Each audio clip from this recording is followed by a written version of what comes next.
Doctor Abdul Shakoor صاحب کوٹ ادو ضلع مظفر گڑھ بارش راسخ العقیدہ مسلمان ہیں۔ انہوں نے بتایا کہ ہمارے ساتھ کچھ عرصے سے عجیب و غریب واقعات ہو رہے ہیں۔ میں نے کہا مثلاً کوئی ایک واقعہ تو بتائیں۔ تو ڈاکٹر صاحب نے سنایا کہ چند سال قبل فیملی کے ایک فرد کے ساتھ ایک بہت ہی عجیب و غریب اور ناقابل یقین واقعہ پیش آیا ہے۔ وہ یہ کہ میرا رشتہ میں ایک بھانجا ہے، اگرچہ کوئی بہت عابد گزار اور پرہیزگار نہیں، مگر حمد و نعت اور صحابہ کرام و اہل بیت کی منقبت کہیں سے بھی ملے وہ اسے اپنے انداز سے پڑھتا ہے۔ خصوصاً امین گیلانی صاحب اور سلمان گیلانی صاحب کا کلام بڑے ذوق و شوق سے لہک لہک کر جلسوں میں پڑھتا ہے۔ نعت میں خلفائے راشدین کا ذکر نہ ہو تو اسی بحر میں اپنی طرف سے تک بندی کر کے اس نعت کا حصہ بنا کر وہ بھی پڑھ دیتا ہے۔ بزرگ سمجھاتے ہیں، عزیز الرحمن، تو نے اتنی بہترین ادبی شاہکار نعت میں اپنی تک بندی شامل کر کے ان کا حلیہ بگاڑ دیا۔ تو وہ ہنستا اور کہتا کہ جب تک خلفائے راشدین کا ذکر نعت میں نہ کروں، نعت پڑھنے کا مزہ ہی نہیں آتا۔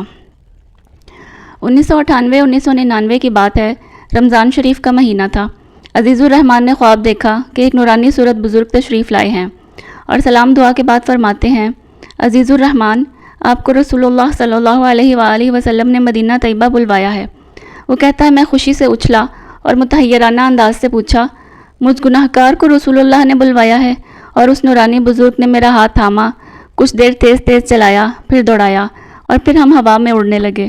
چند منٹوں میں ہم مدینہ طیبہ میں تھے۔ مدینہ پرانا مدینہ تھا، کچے فرش، کچے مکان، کھجور کے پتوں اور لکڑی کی چھتیں۔ ہم زمین پر اترے اور میں نے دیکھا کہ 3 متبسم و تاباں چہروں والی شخصیات فرش پر چٹائی بچھائے تشریف فرما ہیں۔ مجھے یہاں لانے والے شخص نے کہا، ان سے ملیں، یہ ابو بکر صدیق رضی اللہ عنہ ہیں، یہ عثمان غنی ہیں اور یہ علی المرتضیٰ ہیں۔ میں فرط مسرت و حیرت سے پوچھنے ہی لگتا ہوں کہ سیدنا عمر کہاں ہیں؟ تو حضرت ابو بکر فرماتے ہیں کہ یہ جو تم کو لے کر آئے ہیں یہی تو عمر ہیں۔ پھر حضرت عمر فرماتے ہیں، آؤ اب سرکار دو عالم صلی اللہ علیہ وآلہ وسلم کے حضور چلتے ہیں۔ تھوڑا آگے آتے ہیں تو مسجد نبوی بھی پرانی شکل میں ہے، نہ گنبد نہ مینار، اور حجرہ عائشہ بھی وہی پرانا گھر جو سیرت کی کتب میں بتایا گیا ہے۔ ہم پانچوں حجرہ اطہر کے باہر کھڑے ہو کر ادب سے نگاہیں جھکا کر آہستہ آہستہ صلاۃ و سلام خدمت عالیہ میں پیش کرتے ہیں کہ اچانک حضرت ابو بکر فرماتے ہیں کہ عزیز الرحمن، رسول اللہ کو وہ نعت سناؤ جو اکثر محفلوں میں ہم چاروں کے ذکر کے ساتھ پڑھتے ہو۔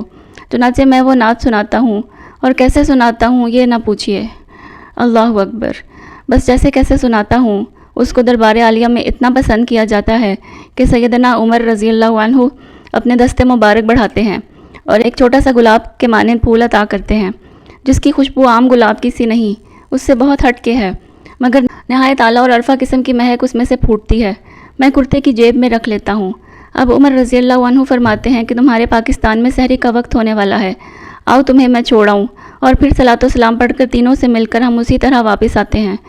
ساتھ ہی میری والدہ محترمہ آواز دے کر جگاتی ہیں کہ عزیز الرحمن، اٹھو اور اپنے ابا کو بھی جگاؤ، تہجد پڑھ لیں، طعام سحر تیار ہے۔ کہتا ہے، میں بیدار ہوا، فوراً ابا جی کے کمرے میں گیا، انہیں اٹھایا۔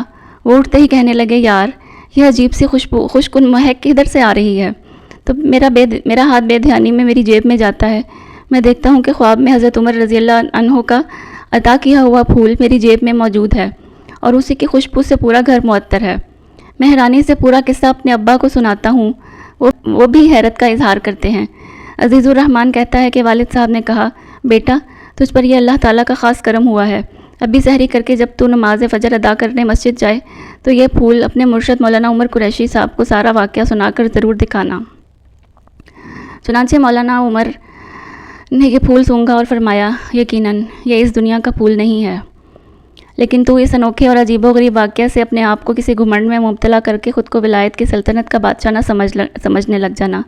اللہ جب چاہے کسی بندے کو ایسے انعامات سے نواز دیتے ہیں، یہ ان کا فضل شمار کرنا اور شکر ادا کر کے ان صحابہ کے نقوش پر چلنے کی صحیح آرزو اور دعا کرتے رہنا۔